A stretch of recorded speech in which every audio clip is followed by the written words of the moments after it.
Crash and burn. Hey everybody. So tonight I am looking to discuss, let's do Toy Soldiers from 1991, starring Sean Astin and Wil Wheaton and the guy that played the older brother from The Adventures in Babysitting, pretty sure, whose name I can't recall. Well, anyways, what this is about is kid power. No, that's wrong.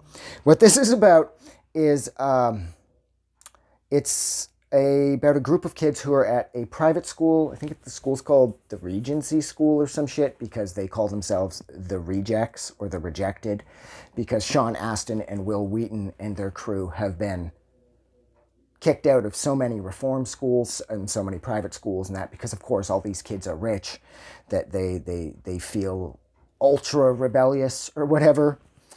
So the long and short of it is that Andrew Divoff and his band of merry terrorists take over the school in order to force the government to release his father. And all sorts of early 1990s action ensues. For fuck's sakes, Louis Gossett Jr. is in this. He's like the real reason, and I completely forgot to mention him right away. Louis Gossett Jr. is the reason to watch this movie if you're looking for like the serious side of the acting. Okay, Sean Astin, Wil Wheaton and company, they can all act. But Louis Gossett Jr.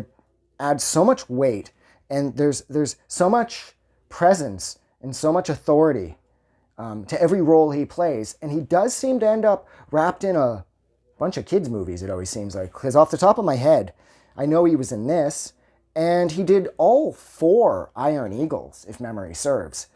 I love the first one, the second one's okay, and the third and fourth one, Jesus Christ, why bother? But again, Louis Gossett Jr. is the strongest part of Iron Eagle. And I love Louis Gossett Jr. I've loved Louis Gossett Jr. since he was on the Rockford Files way back as the former parole agent Hayes, who used to fuck Rockford over, who almost had his own series. They had a backdoor pilot done with him and Isaac Hayes, who played Gandy Finch.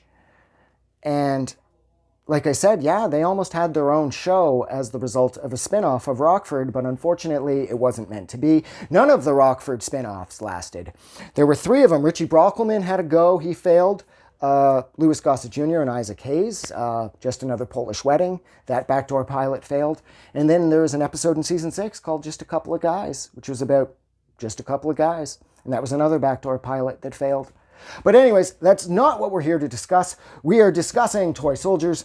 Now look, so the terrorists take the school over, and Sean Astin, Wil Wheaton and company, they won't stand for shit. Because see, Wil Wheaton, he's got a long earring, like one of those old school metal earrings. I got one kicking around here somewhere. I probably should have been a little more prepared and had that up to show you that I'm just like Wil Wheaton. But the earring makes him so tough.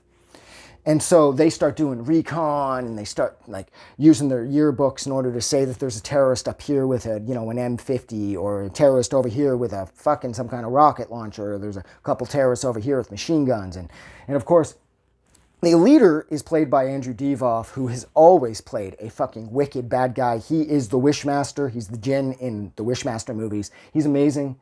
He's an amazing bad guy. Whenever I think of Andrew Divoff, I automatically think of Another 48 Hours. He played a biker in that, and he was fucking relentless. So Andrew Divoff, who plays a fantastic bad guy, he's in charge of the baddies in this. He's got the whole building rigged with explosives, and every hour on the hour, he's counting the kids. And if these kids, any of them go missing, he's going to execute, I think, 5 kids or some shit. And look, this is kid power to the max. I love kid power movies where like the teenagers rise up and they do what the adults can't. And this movie is a fucking towering example of kid power. This movie is so perfect because it's dumb. And I think my favorite thing about this is just how honest the violence is. There isn't much in the ways of like CGI, of course, because this movie is, of course, from 91. So when they annihilate a car, they actually annihilate it. When bullets are flying and like chunks of the wall are being blown off, it's all legit. And everything is about as honest as it can possibly be. And it's pretty compelling. This is like an easy Saturday afternoon popcorn movie is how this would have been referred to way back. That you don't have to think. You can turn your brain off and just let the kids do everything. Because after all, where the adults fail, the kids will not. And so, needless to say, they save the day and everything's okay. Wil Wheaton in his earring, that's like my favorite part of this. This movie is honestly amazing if you just turn your brain off and just let it happen.